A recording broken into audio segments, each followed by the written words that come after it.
Okay, we got our first game between Sweden and Team USA, everybody. We're in the last group of the group stage. And we are actually, I think we have one more match after this one, and then we're completely done with the group stage here at the Nations Cup 2026. $10,000 are on the line, so quite a bit of prize money. We have 7 groups of 4 teams each, and the number 1 in each group advances directly to the second phase of the tournament. The number 2 of each group, the second place, they still got a shot. They participate in the last chance qualifier, which will determine the 8th and last team to make it into phase 2. So it's kind of important that you really bring your A game. The Swedes so far, in a little bit of a weird spot in the group. Actually, a victory here would go a long way for them. They were able to take down the Hungarians, but then lost to the French team. So currently, with a win in this series, they would at a minimum be second place. So this is kind of an important one for them. Team USA, on the other hand, they have so far not won anything. They lost to the Hungarians, they lost to France, and they're struggling a bit. Now, to be fair to them, again, we had initially, when the tournament started, 2 American teams. So we had a number 1 and number 2 seed for the US. And the number 1 seed where Cure played, I believe Fancy Pants was on the team, and a couple others, former HGC players and top players on the American server. They trained for a few weeks and then withdrew from the tournament. Announced that early because apparently maybe the results weren't there, maybe there was some internal conflict. I'm not 100% certain what the reasons were, but they withdrew from the event, so the second seed became the only team from the US. And they are obviously not quite on the same level. They are throwing their best in here, and we actually had some pretty cool drafts too, but let's see what they can do against Sweden, which is obviously a pretty big team here as well. I mean, you look over to the players on the left side, and all of those guys should ring a bell if you watched Heroes of the Storm in the last 5-6 years. So might not all have the amount of practice yet. They've been scrimming for a few weeks and playing here, but some of them took a break previously. But lots of tournament experience on that side, and of course quite the reputation too. Now, we'll see how this is going to work out. First pick Blaze for Dragonshire, a map that we haven't seen all that often in the tournament. Not really the most popular one, and apparently chosen by Team USA. Sylvanas and Garrosh, Vikings banned. I would have loved to see Vikings on Dragonshire, I'm not gonna lie. This would have been a fun one if they would have gone for it, but yeah, none of that. I get Jojo and Junkrat. Already some mobility there too. And I mean, Blaze for the top lane is already quite strong. Could on the ban side ban out another side lane if they want to get rid of a few more.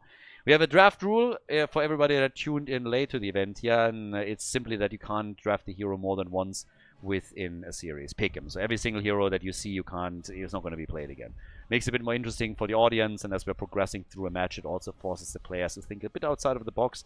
Doesn't really impact things too heavily. Now, also, as a quick shout out here, the American team is obviously playing cross-server, so this is all played out on the European server, which means that they are dealing with an increased ping. So typically, when you're from the US, that means you have a ping of roughly 100 to 120. For someone like Fuzz, that doesn't make too big of a difference, simply because he's fairly used to it, playing on the European server mainly. He's actually currently Grandmaster on the European server. Whereas for some of the players on the red team, it's probably more of an obstacle. A few of them created accounts specifically for the event here on Europe to play them up so that they get their heroes in. Ooh, to run together with Garrosh in game number 1. Nice for any interrupt around the Dragon Knight, of course, too. And then we get Mephisto. Mephisto Sylvanas. Now, typically Mephisto is a pick you see more so on Infernal Shrines, maybe also on Tomb of the Spider Queen, but not really taken all that often on Dragonshire. So, let's see how that's going to work for them. Whereas over on the left side, we still need a healer, Rhaegar, and we get with Li Ming some reset potential for the Swedes. So, Junkrat plus Li Ming for them. And the final pick, we still need our side laner. Zarya has been banned, Dehaka is still up, Leo is up, Urel is up, so it doesn't really matter. There's plenty of options still available for the American team to make a play here. So let's see what they are going to grab for Nautimus. I don't think they're going to go double orc here. Again! Zagara! I mean, not that they played Zagara already, but they're going again for a single frontliner. That was a bit problematic the last time they tried it. I'm honestly surprised that they're doing it once more. So, Zagara on the top lane, no problem, but teamfights are going to be an issue later if you don't have that second buff melee at the front. We'll see how it works out, ladies and gentlemen. Dragon Shire, map number 1. Solo frontline for the Americans. Team Sweden, on the other hand, on the left in blue with Maka on Junkrat. We got Berghold on Rega playing the support for the team. G on Liming, Max Passion on Blaze, and Skok on Johanna. Over on the right side. That's where things get interesting on the draft. We got Xanthanarium on Mephisto, Naudemus on Zagara, Faz on Sylvanas, Scaling on Toranda, and then Tesopako on Garrosh.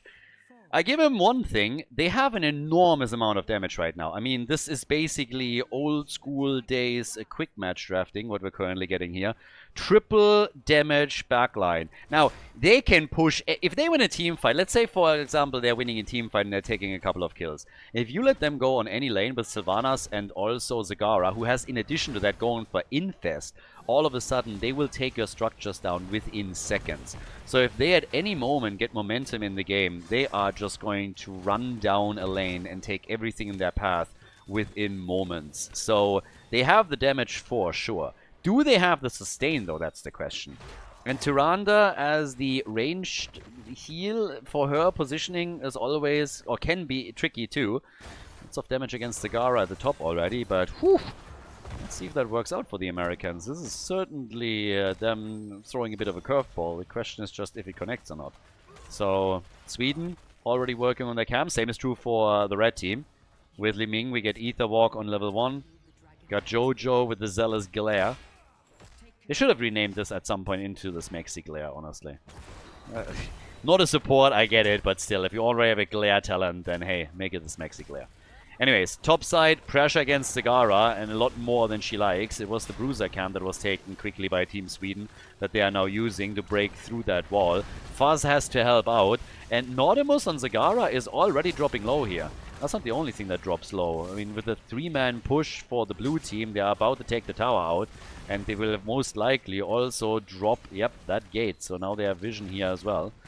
At the bottom of the map, bit of counter pressure with the Siege Giants that is currently being shut down by them. Oh, and Tyrande. Nice isolation from Marke. Beautiful with that mine, and now, bam, that's the end of Tyrande. So that's first blood in the game for Sweden. Reminder, if they win here, then they are in a fantastic spot to at a minimum take the number 2 spot in the group, which is obviously the minimum requirement to have a chance to move on. You always want to have that number 1 place, if you can. But they go for Garrosh, and they get another kill. Sweden! Nice. Top side, Zagara is now trying to take control of the shrine. Blue team is fully in control of the bot lane, but Zagara taking lots of damage. Nicely done by Blaze, by the way. So Zagara is able to get out, but while the rest of the blue team is claiming the camp at the bottom of the map, they're still maintaining control of the trade. And Zagara still died! No, what? Max Passion, she moved back in and Blaze says thank you and takes the kill. So Zagara is down, that's kill number 3. Sweden doesn't even try to go for Dragonite, by the way. Instead, they're going for the wall at the bottom, open up the small one at the side, get vision, and take the tower down too. So this is bad news for Team USA. They are struggling here. Yeah, Garrosh is coming in, trying to prep a kill. Only connects in this case with Rega, but Berghold, he gets out.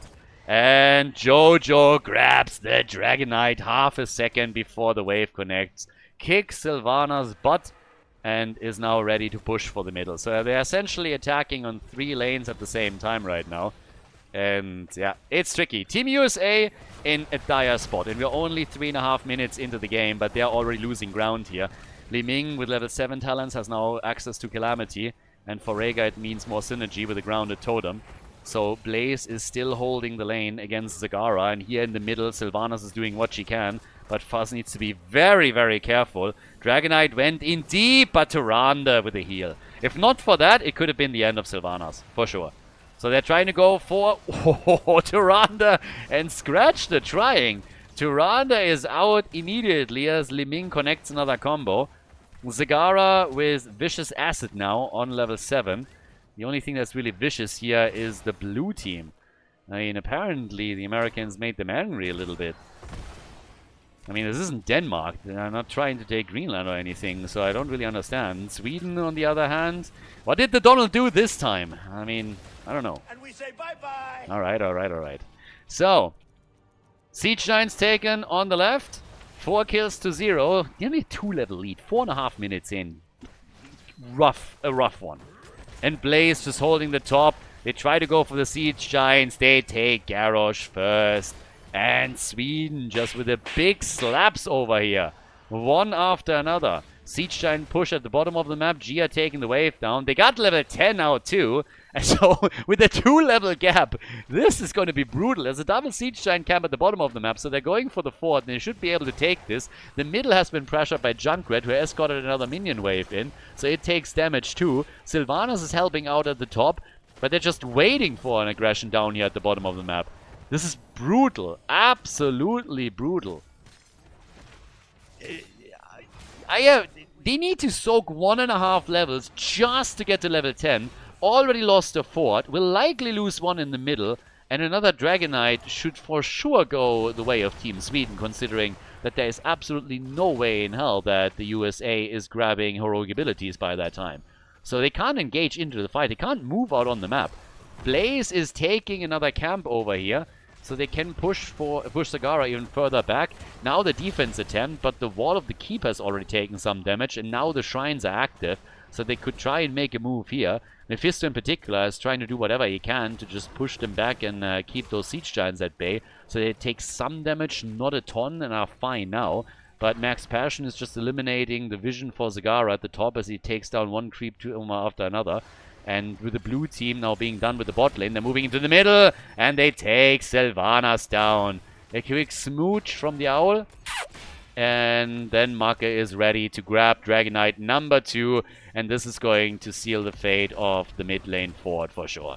Blaze bunkers it up at the top, gets some damage out, wastes their time here, boosts out, Max Passion just buying time for the rest of them. And with 6 kills to 0, as the red team is finally... Oh, what? Zagara goes for Nidus. Okay, didn't see that one coming. But as the red team finally gets level 10 abilities, the second fort is eliminated, and Blaze is still pushing. The triple damage lineup that we're getting for the red team is so far not working at all. And again, if at any point they're winning a team fight and they're able to get Sylvanas and specifically Zagara onto the same lane to put down structures, they should be breezing through them. But they're not getting there at all. They're completely pinned down in their own base as Sweden has taken control from start to finish. They're isolating Garrosh, trying to at least. Yeah, kill opportunity maybe, but the ult of Mephisto gets quickly negated. Nice job by Rhaegar here, of course, too, with all the heals and sustain that he brings out. So the bot lane has been opened up a little bit. Top fort is still standing, but that's the only one. Blaze hasn't been with the team since this whole thing started. He's just continuously either in the middle or moving towards the top lane. And it also makes... I mean, it explains a little bit the gap in experience. Just look at the gap in minion experience here. Not even talking about hero or mercenary experience. That, of course, is bonkers too. With 2 forts destroyed, the passive experience is also tilting more heavily in favor of Sweden from here on out. But they are just pulling ahead like crazy. 2.5 level gap now. Blaze moving back up towards the top, taking some of the Nidus networks out as well. And we'll see how much value Zagara gets out of that ult. Now, don't get me wrong, I'm a huge fan of Nidus. Not because I think it's a superior talent, I definitely don't. But Nidus can be fun. And I can see on certain maps that if you are looking for a different playstyle and a full-on macro approach, that you can get value out of it. But here it seems that it can do very little for the team. If you are already pinned down the way that Team USA is, you have very little control over the map. And for Zagara to really take advantage of that talent, she needs to have more wiggle room, more control of the map so that she can utilize it properly. And then maybe pop out top, pop out bottom, start to put some pressure onto structures, and that's just not happening here. So the fort is going to go down whenever Blaze is moving in again, rather sooner than later. But at the bottom of the map, the 4-man is still pushing hard, taking those Niduses out whenever they find them. So Zagara, she's not able to do anything with them. And even the level 1 talent, her going into Infest, hasn't done a whole lot. So with that, we have more action made. Blaze took out the topside fort as already expected, and the blue team is locking in level 16 talents. So they're now 2 talents ahead. They're ahead by 2 talents. I mean, not for long, but 2 talents. 16 to 12 effectively now.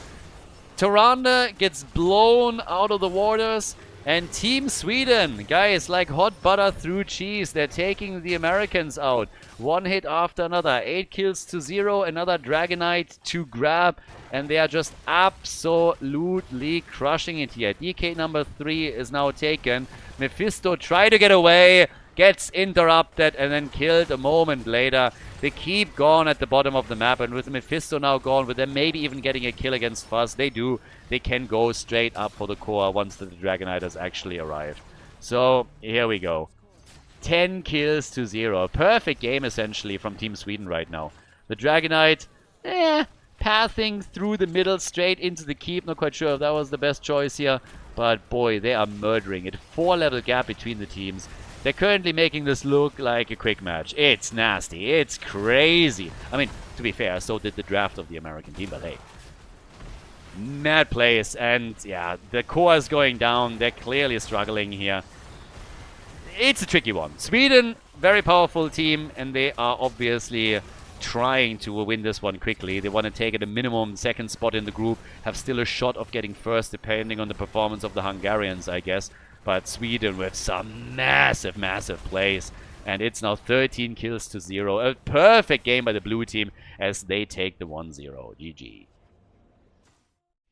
I hope all of you guys are enjoying the Nations Cup. We have an epic event on hand right now, and it's tons of fun. But please keep in mind that events like the Nations Cup, like Meta Madness, the Bounty Cup, and many other tournaments that we've been running on the channel here to support Heroes Esports are only possible through either private supporters or campaigns that we have with partners on the channel. And right now, we have a campaign going on where you can support the channel for free and with a minimum of investor time. All that you gotta do is download Opera GX, which is a browser that has an integrated VPN, has tons of themes and other features that are directly targeted at gamers. But if you download the browser through the link below and install it, maybe watch a video or two on YouTube, watch a live stream, or just play around with it a little bit, that already is enough to support the channel here. I would really appreciate if you could take a few minutes of your time to do exactly that. As I said before, it's absolutely free, doesn't cost you anything, and I've actually seen quite a few people that then even switched over because they prefer the browser to others.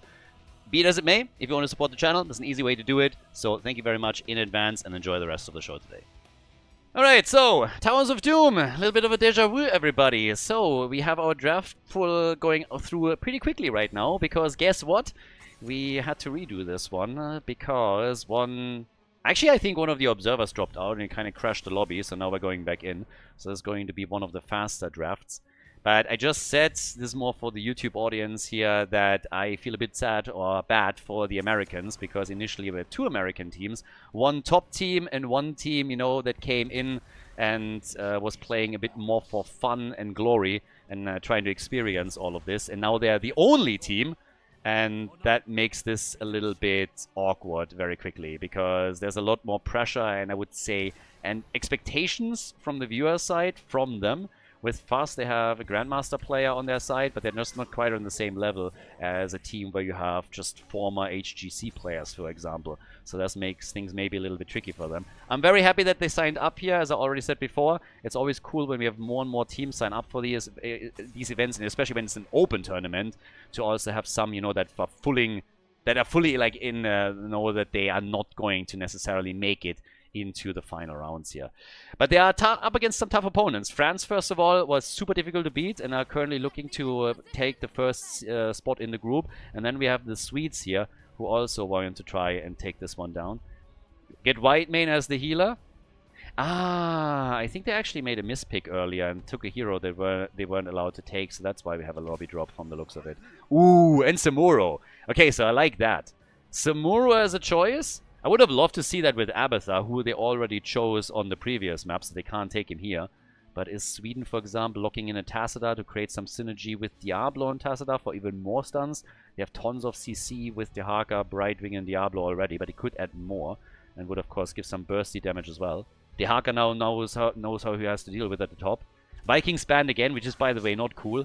Like, let the Vikings go through. And boy, Sweden, they are showing no mercy here. Maiev and Genji. I mean, they are not giving the US team a break for even a second. They want to take this one on with a 2-0, and they want to be quick about it. Massive aggression right now with CC galore from everybody with the exception of Genji. And Make on one of his favorite heroes. And then on the other side, it's hammer time. We get the Sergeant. Woo! Towers of Doom, ladies and gentlemen. Map number 2 in the best of 3 series. Can the US pull it off, or is Sweden going to ruffle stomp them? I guess we're going to find out now on Towers of Doom. Game number 2, Sweden in the lead, the chance to take the match. On the left, Make on Genji. We get Max Passion on Dehaka, Berghult playing Brightwing, G on Maiev, and Skog on Diablo. Over on the right side, we got the Americans with Tesopako on Muradin. Xanathorium is playing Whitemane. We got Fuzz on Hanzo, Randy Newman with Sergeant Hammer, and then Naudimus on Samuro. Yeah, Samuro Abatha might have been an interesting comp for a potential first game. The sad cloud already written by Fuzz. Didn't he write a happy cloud earlier? Did he actually adjust his mounts for the score, or am I seeing things? I'm probably hallucinating. I don't think that actually happened. It would be hilarious though. Now, either way. With the baseline talent for Muradin, again, quick reminder, Mythic reward now down to 160. Highly unlikely that he's going to be able to complete it in a competitive environment. But hey, it's there. 40 stacks is all that he needs for Pierce. That, on the other hand, way more reasonable and something that Muradin should easily be able to grab. For Sergeant Hammer, currently very static at the early game, but then later on when level 7 is available and the talent that comes with it, we're going to get that extra mobility. Diablo already down at the bottom of the map as the first mercenary camps are currently being targeted from both of the teams. Muradin actually a bit more aggressive. Scouts that are... there's no way they're trying to invade this. Muradin has to be very careful. I said in the draft already. There's way too much CC, dude. He's committing honorable Sudoku over here. Jumps straight in and then gets completely locked down. So, yeah, with CC City being ready for Team Sweden, he couldn't move anything anymore. And that's a first blood quite quickly for the blue team. So, a bit of an early game faux pas by Muradin, the main tank for the American team. And now the Pumpkins connecting at the bot lane, already starting to work the towers down slightly. Hanzo went on level 1 into Redemption and is starting to stack that up. Genji pushing in the middle, so they're not even going for aggressive 4-man push down at the bottom of the map for now. Genji is assisting a bit by getting the experience in the mid lane, and Dehaka has way more freedom therefore at the top. It's going to be tricky for Samuro to soak all of that, and Samuro is just rushing from one lane to another, but Dehaka has more and more time at the top lane now, already damaged the tower and the gate.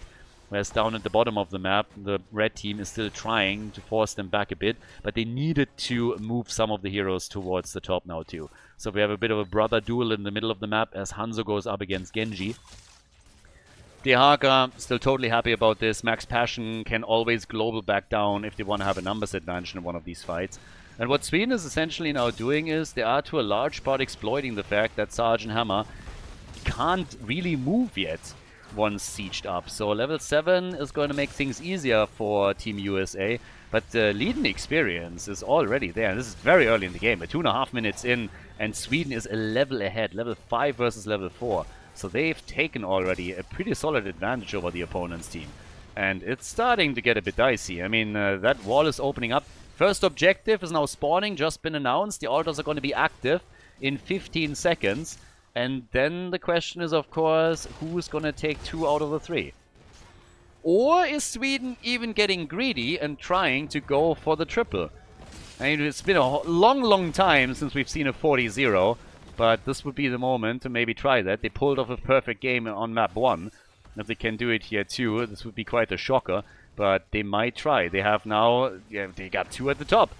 If Dehaka is able to channel first, he can burrow down towards the bot lane and help out the team. But this is a 3 versus 3. First channel is through, and they're letting Hanzo channel. So 4 shots fired now by each team as the core gets slowly damaged. And there's the 2 out of 3 for the blue team. So not too much of a resistance play by their opponents, by the USA. So now 36 points on the core for the Swedes and 32 for their opponents. Not really a big battle over the first objective. So a fairly easy one here. Only 1 kill when Muradin Went a bit too aggressive earlier. But by now we got level 7 talents, at least for Sweden, with now the Augmented Guard as the level 7 talent. Bit of a gambit for DeHaka as he goes into the Feeding Frenzy as his level 7 choice.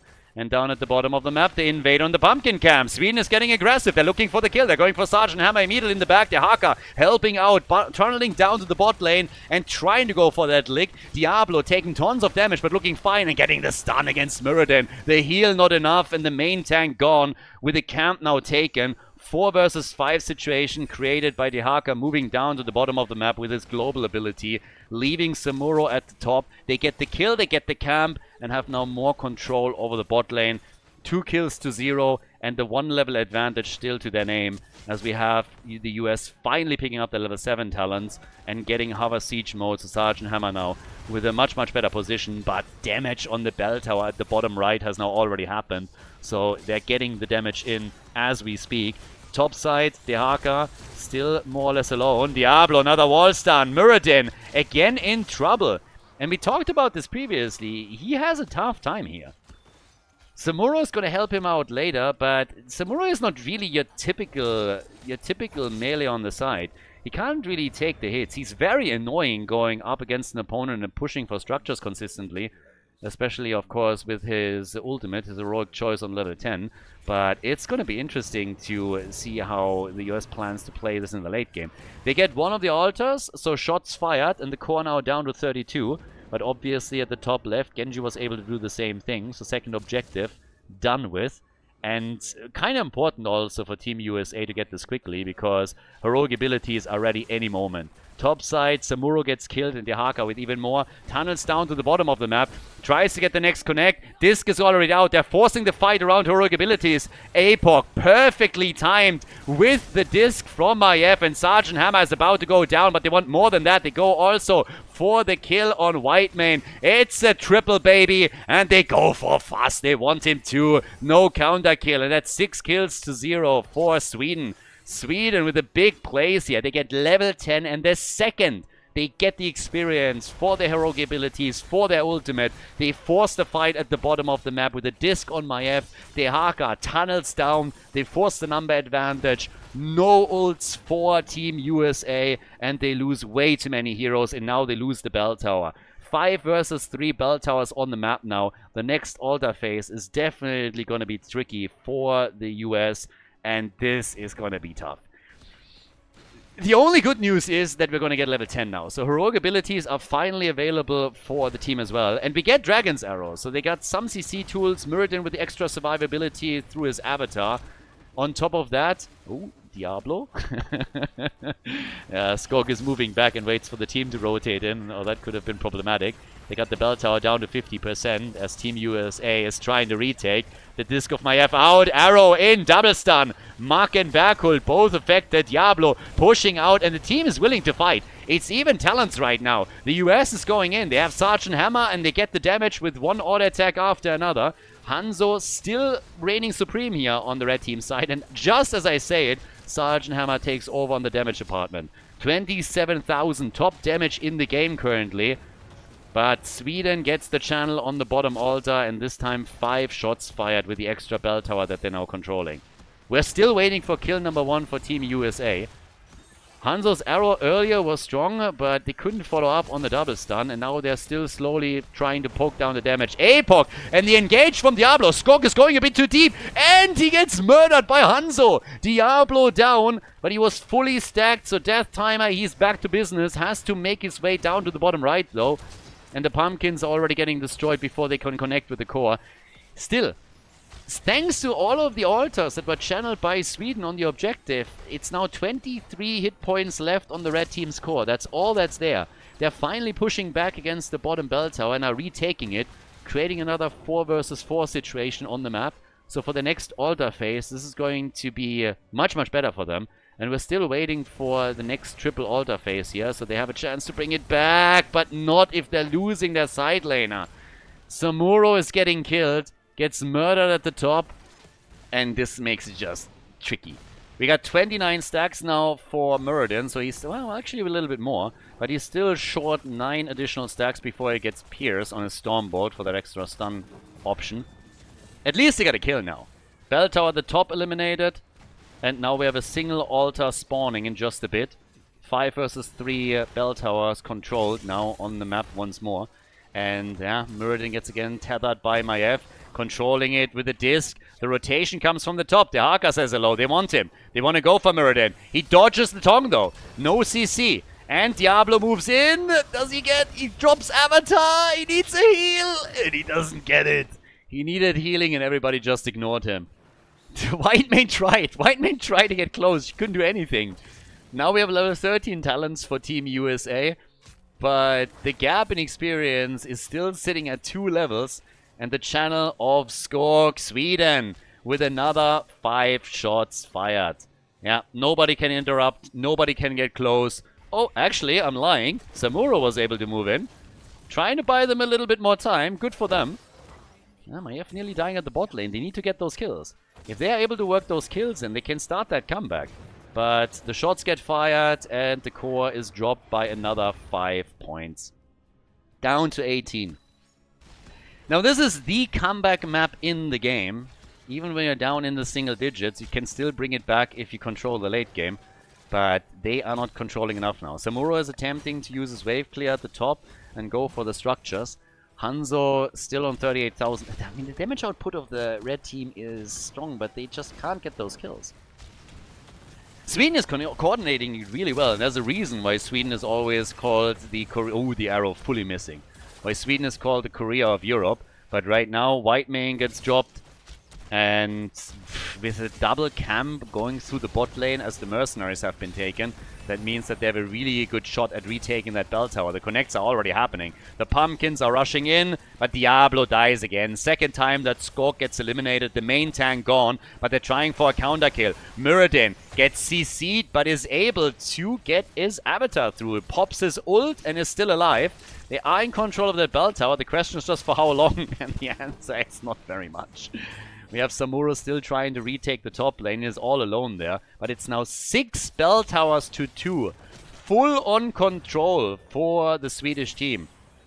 They're looking super strong here. And if they can... I mean, it's a oh, God. Triple altars coming in now. Samuro, as a minimum, he has to retake this. 17 seconds until the altar spawn. And guys, if they channel all 3 of them, they win.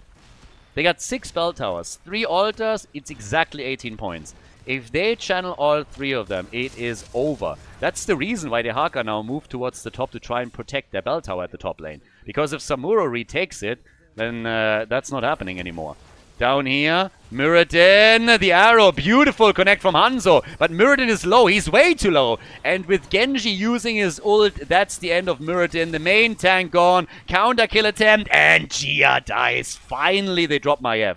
The Haka is trying to sneak this one in. Nordemus has to interrupt and does it in the last second. At the bottom of the map, Hanzo has now been eliminated. So that's another kill against the red team. It's just chaos at this point. The chase in the middle, the aggression down here at the bottom. The first 6 shots are being fired. The second as well. They're down to 6 points on the core. It's all about the altar at the top right now. This is the last one standing. Whitemane gets murdered. Whitemane is gone, and that's the opportunity for Sweden to not only win the map, but win the entire match. The US would be out of the tournament. They would get dropped out of the group, losing every single match they played. Here comes the play. Genji going in deep, dropping Samuro. Only Muradin and Sergeant Hammer are still in play. And Muradin interrupts at the final second. But with Sergeant Hammer gone, he's all by himself. He won't be able to do anything. 14 kills, 2-3, a 2-level gap between the teams. Full control by Sweden. They want this. They need this in the group. It's close to the end of the group stage, and they need this victory, and they're gonna grab it. Muradin gets murdered. US is throwing everything they have against them, but the channel is happening. Make, even in Vision, is gonna grab this one. Fast is back with Hanzo, and they are interrupting time and time again, but the disc comes out. Make gets it, and that is victory. Team Sweden takes it with a 2-0 against the USA as they grab the victory on Towers of Doom. GG.